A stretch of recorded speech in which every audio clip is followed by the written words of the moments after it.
Доброго дня, я Костянтин Сігов, проект укрлайф.тв і видавництва «Дух і літера». Сьогодні продовжується у нас зустріч з професором з Атланти, Сполучених Штатів, Еморі університету, Джеймс Стеффен. Nice to meet you. Дуже приємно. Джеймс Стеффен розуміє по-русски, трошки розуміє українською, але it's easily to speak in English, so you're welcome to speak in English. Джеймс Стеффен – автор очень важной статьи в этом сборнике о проекте «Киевские фрески», о фильме Параджанова, который должен был стать новым этапом после «Тени забытых предков», был запрещен властями, и именно он обозначает драму, драматический поворот всей биографии Параджанова. Вы автор единственной ключевой монографии о Параджанове на английском языке.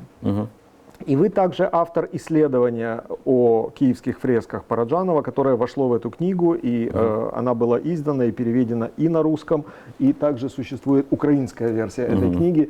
Так что автору, читателям кириллицы уже знакомы ваши исследования. Также вы следите и хорошо знаете исследования киевских исследователей, таких как Лариса Брюховецкая, Вадим Скуратовский, Ольга Брюховецкая. Что привело вас к Параджанову? Как вы открыли для себя мир Параджанова, прежде чем мы перейдем к вашим фундаментальным исследованиям в этой области? Ну хорошо, в этом очень интересная история. Можно по-английски? Yes, of course. I first learned about Parajanov in the late 1980s, 1987, 1988, because I read about Parajanov and his films sounded really interesting, but I finally saw excerpts from Shadows of Forgotten Ancestors in a film class, and that same semester the cinematographer Yuri Ilyenko visited that class. What happened was Ilyenko was friends with the composer Virko Balay, very famous, who was the artistic director of the Nevada Symphony Orchestra. Okay. This is when I was a student at the University of Nevada at Las Vegas. Las Vegas, okay. So Ilyenko visited my class, and later that same evening, Balay invited us to see his film Krynica dla Sprachlich. Yes, because that was just when it was taken off the shelf, and they were showing it at the San Francisco Film Festival. So they showed it in Las Vegas before it showed in San Francisco, without subtitles. Okay. So I didn't understand anything, but it was amazing. Enjoy just. Yes. Yes, and then I saw Shadows of Forgotten Ancestors and The Color of Pomegranates, Svet Granata, and so on, and I was completely fascinated by Parajanov and his story, but there was no good information about him in English, so I decided to go ahead and be the one who wrote a book on him. So even about Shadows, навіть про тіні забитих предків мало было информации in English. Вообще, да. Но фильм шел с subtitles. Yes, the film was fairly popular in the U.S. It's been in distribution there since the 1960s. So scholars know about the film, but there was very little information about the film itself and about Parajanov. For instance, one professor I know thought that Parajanov was an ethnic Ukrainian. You know, and of course, in the process of the reason why I wrote this book is because I wanted to sort of give a more complete picture of Parajanov as a person, but also the context in which he worked and lived in the Soviet Union. Окей. И как вы видите переход от Параджанова раннего к Параджанову «Тени забытых предков», когда он берет материал Коцюбинского, и мы открываем великого Параджанова. Разумеется, он не один, он не изолирован, есть целая команда, которая с ним работает, и Ильенко, Якутович, и другие. Об этой истории недавно напомнила нам прекрасная выставка в Арсенале и книга, которая вышла к юбилею этого фильма. Как вы видите этот переход, открытие Параджанова «Теней»? I still don't have a full answer to that question, and that's one of the reasons why I'm here to do research at the archives on Parajanov. In Kyiv, yes.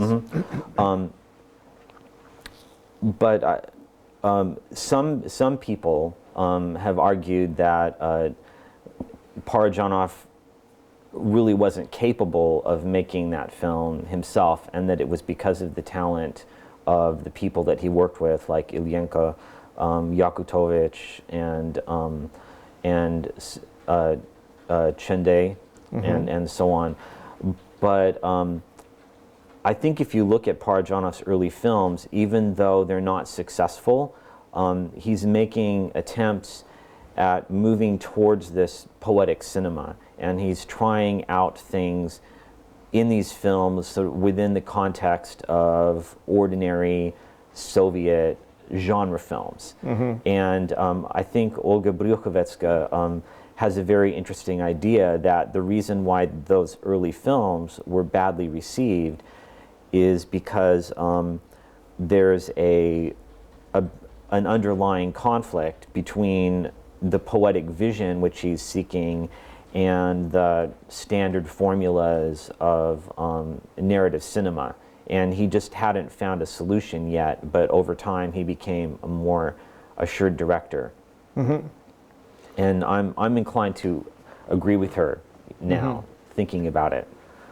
Тем более, когда мы вспоминаем ранние фильмы, о которых писала и Ольга, и Вадим Скуратовский, и другие, важно понять, как происходит этот shift, этот переход к другому качеству кино. Причем мы хорошо знаем теперь, что «Тени забытых предков» не остались одним изолированным шедевром, вслед за ними идут другие, вы упомянули «Цвет граната», «Сурамская крепость» и так далее. То есть как он становится собой. На самом деле это главная тайна гения, как он вырывается из контекстуальной среды и открывает просто новый мир и трансцендирует тем самым советские условности жанра. Again, that's a very complicated question. Absolutely, I agree with you. Yeah, I think part of it was also personal.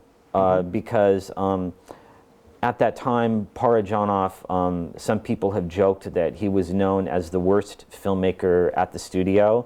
So he had a very bad reputation with his early films. And but I think he also recognized that he had some kind of unusual talent that had not borne fruit yet. And by the time he made Shadows, he had already made several films.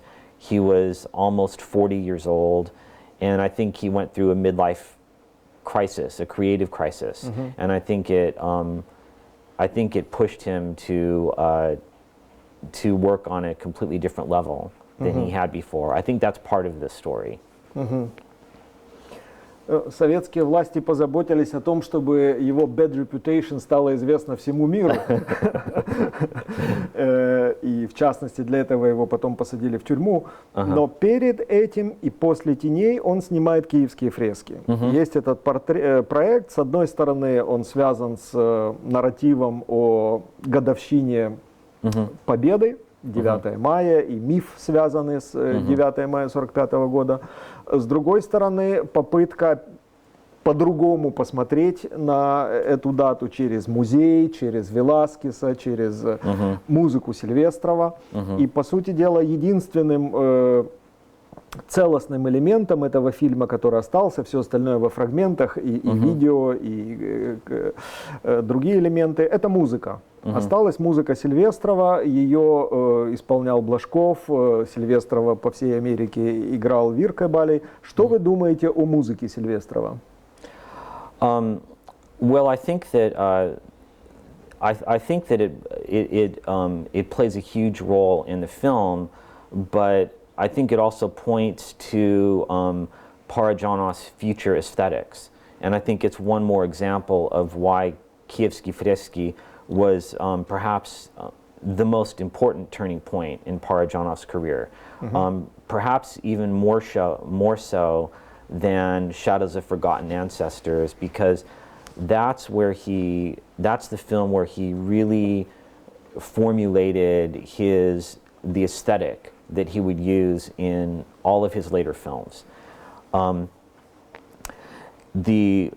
you know, the history behind the film is very complicated, and he shot screen tests but was not able to shoot actual footage for the film because they shut the production down after the screen tests because they were just so unusual, and they told him he had to redo the screenplay. He worked with the scriptwriter Pavlo Zahrabelny, but they ultimately just shut down the project. And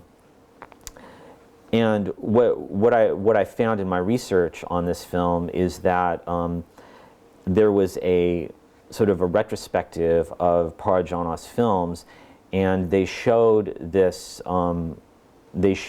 fragment of the film Kievsky fresky at the Budynek Kino, and I think that Parajanov knew that the film was going to be banned, and he wanted, one last chance to see, for people to see what it was like.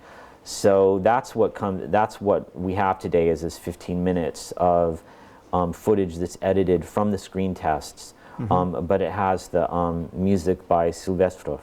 And the music by Silvestrov is very interesting because it functions like a collage, and it's exactly the same kind of style that you find later on in The Color of Pomegranates. And in fact, even earlier I didn't appreciate just how significant this music was. Although, to tell the truth, other people were doing work like that at the time with sound. So, for instance, the film Krynica dla Sprachlich also uses a very interesting audio collage style on the soundtrack. So I think it's something that other people were experimenting with at the time. Это очень интересно, потому что это связывает музыку Сильвестрова с будущим коллажным стилем не только фильмов Параджанова, но и, собственно, коллажей, которые он делал. Они сейчас прекрасно представлены в музее Ереване. Дух и Літера тоже издавала альбом его коллажей. И совершенно понятно, что для него это было не просто частью его домашнего искусства, которым он мог заниматься, когда не мог снимать кино. Нет, между его лучшими кадрами и его коллажами есть прямая связь. И музыка показывает универсальность этого языка, что это не только визуальный язык, но также язык слуха, то есть целостно антропологически. Весь человек может на этом языке высказывать какие-то вещи. Действительно, вы правы, и в этом есть некоторая интрига, загадка, что именно «Киевские фрески» являются более авангардным фильмом, чем «Тени забытых предков». То есть это была попытка еще более существенным образом обновить взгляд на исторический материал. И не случайно вы цитируете энциклопедию, что фреска этимологически означает «свежий». Вот, в чем, вам кажется, состояла вот эта глубокая свежесть взгляда Параджанова на материал киевских фресок, на 9 мая и на миф, связанный с этим? Actually, it was Parajanov who included that definition of frescoes at the beginning of his screenplay. I remember. Yeah. So yes, he was very self-consciously working in a new kind of pictorial avant-garde mode. although if you look at Shadows of Forgotten Ancestors, it also has, it doesn't just have the moving camera, it also has a large number of tableau shots. And he was already starting to formulate this tableau aesthetic in Shadows of Forgotten Ancestors. But you can see it even earlier. Like there's an early short film he made called Zoloty Ruki. I remember. Yes, about Ukrainian folk art. Yes. And that film also uses these these tableau style still life compositions with folk art that you see in his later films. So he was experimenting with these modes of representation even early in his career, but he didn't quite find the way to formulate it the way he wanted to until later, I think. Вы правы, что не только коллаж, но и просто сама иллюстративность была ругательным словом. И Лотман подчеркнул, что хотя многие боялись быть иллюстративными в кино, это было не камильфо, Параджанов демонстративно взял иллюстрацию как новый принцип, который и даже своей статичностью открывает новую эстетику. Как вам кажется, что помогло ему пойти на такой решительный жест? First, I have just a brief anecdote about this. When Lotman's essay was published, Parajanov saw it and he was simply delighted. And он сказал, вот это очень умный человек, Лотман. И купил журналы, все какие мог, и дарил друзьям. Искусство кино. So what was the question again? Вопрос, каким образом Параджанов идет на этот риск? Вместо того, чтобы бояться иллюстративности, взять эту иллюстративность как быка за рога, взять это как принцип, и таким образом, отталкиваясь от этих статических картин, иллюстраций, коллажей, построить всю динамику большого фильма, не краткого, а большого, полнометражного. That's a very good question. I think it was for a couple of reasons. First of all, he had more self-confidence as an artist after finishing Shadows of Forgotten Ancestors. Absolutely. One thing to remember is that when Shadows of Forgotten Ancestors was released, it was distributed in France, and it was a huge success. Les Chevaux de Feu. Yes, Les Chevaux de Feu, yes. It ran for literally several months straight in the film theaters in Paris. Cannes Festival. In Paris, in the theaters. It just ran in the theaters for months. And lots of French film critics wrote articles about it, etc. So it became this iconic Soviet film in France, like one of the best known Soviet films in France. So I think it also gave a boost to the success of Shadows of Forgotten Ancestors gave a boost to Parajanov's ego, which hardly needed boosting. Yes. And he also liked to provoke the authorities. It was part of his personality to push boundaries and to do things he liked to shock people. And I think this move towards this radical avant-garde was also part of this a way of provoking a reaction among people. I think there's multiple reasons why he moved in that direction. Абсолютно. И причем он провоцировал не только таких собеседников, как Феллини, но публично советским властям он мог сказать, что он пишет папе римскому, Иоанн Павел II присылает ему драгоценности, он продает драгоценности и на них живет на широкую ногу. Понятно, что такая версия его экономики, его творческого пути должна была шокировать и достигала этой цели. Вопрос в том, как интерпретировать эту эксцентричную форму его и поведения, и эстетики для тех западных и зрителей, Параджанова, в том числе американских, и читателей вашей книги. То есть как происходит рецепция эстетики Параджанова в западном мире?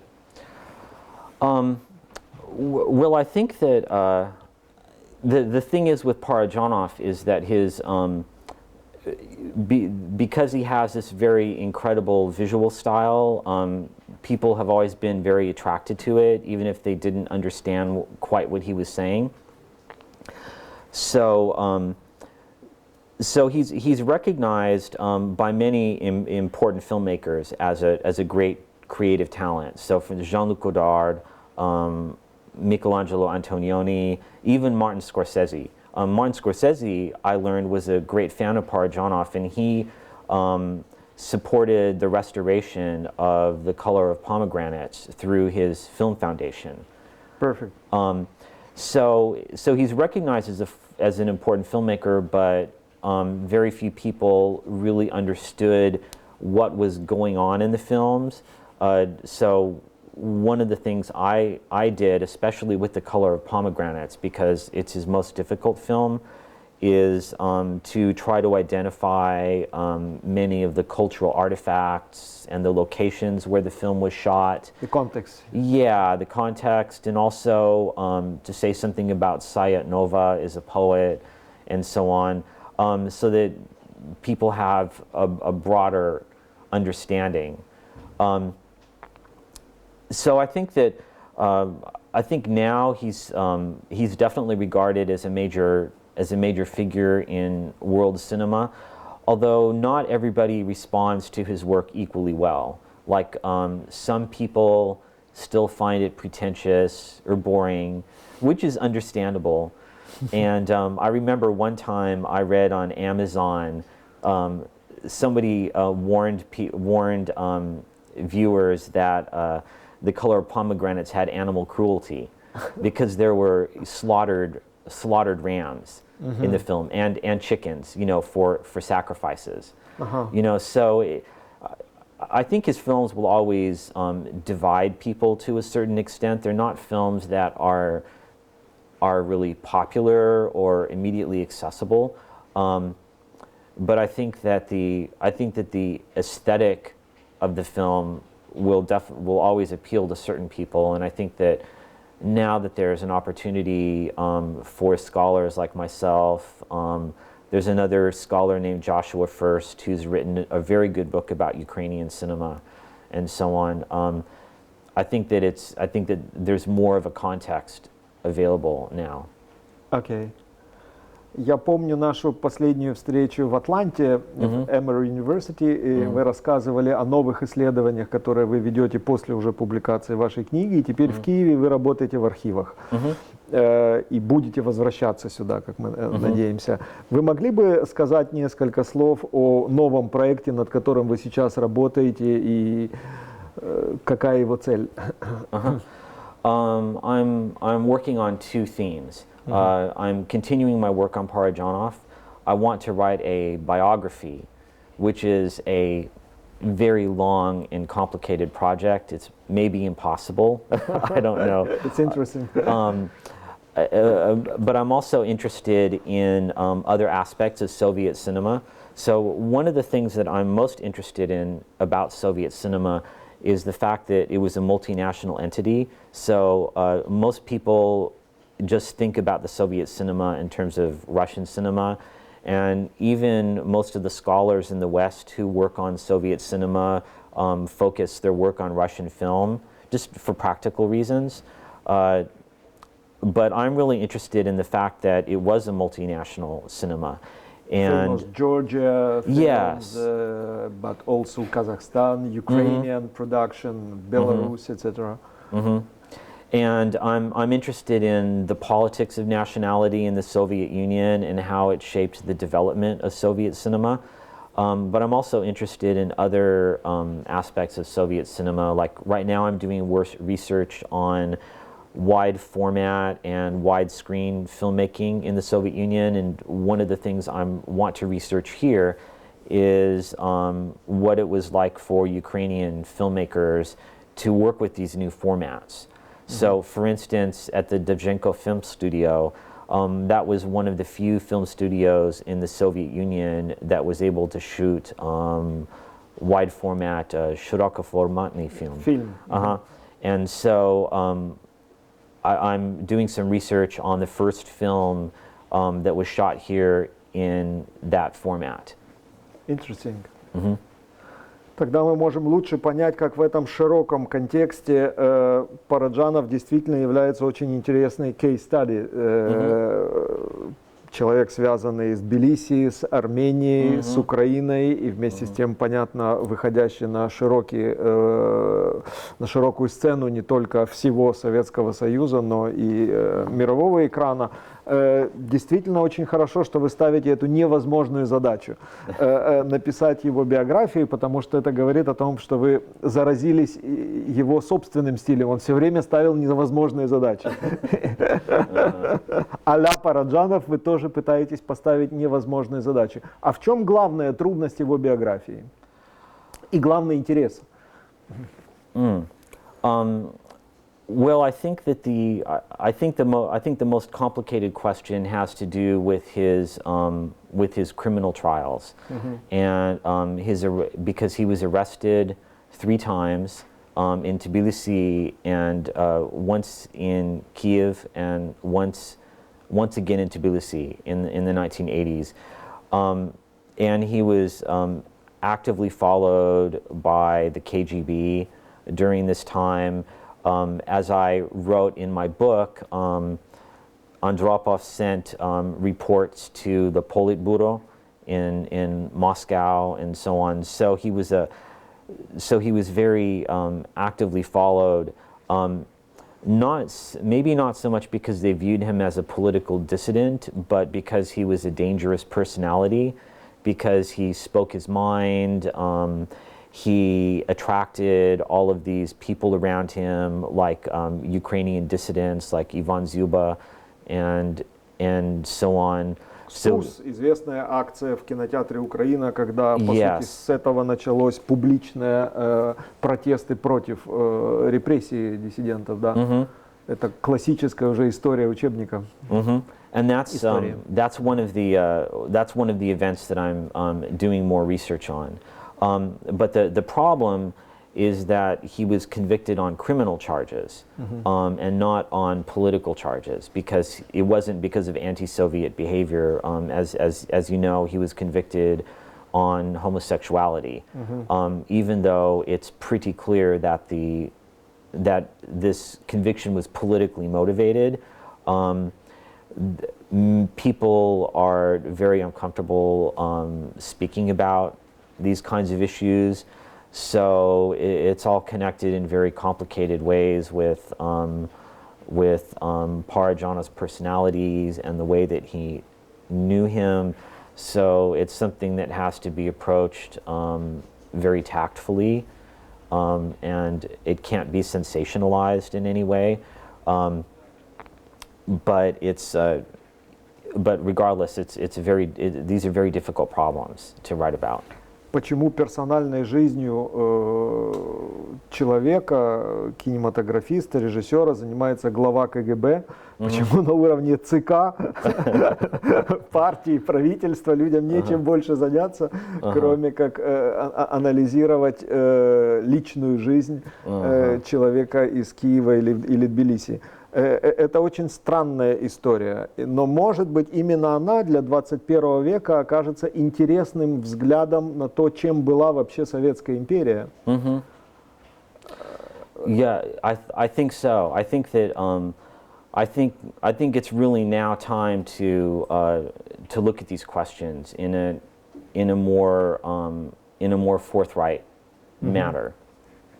Ну, я от всей души желаю вашему исследованию быть успешным и открытий вам новых в архивах, новой книги. И я надеюсь, что вслед за публикацией вашей статьи о киевских фресках, может быть, и ваша монография будет также переведена. Во всяком случае, дух и литера будет заинтересован в этом проекте, и мы его обсудим отдельно. Ну, хорошо. Thanks a lot. Дуже дякую. Дуже приємно було. Дякую за цю розмову.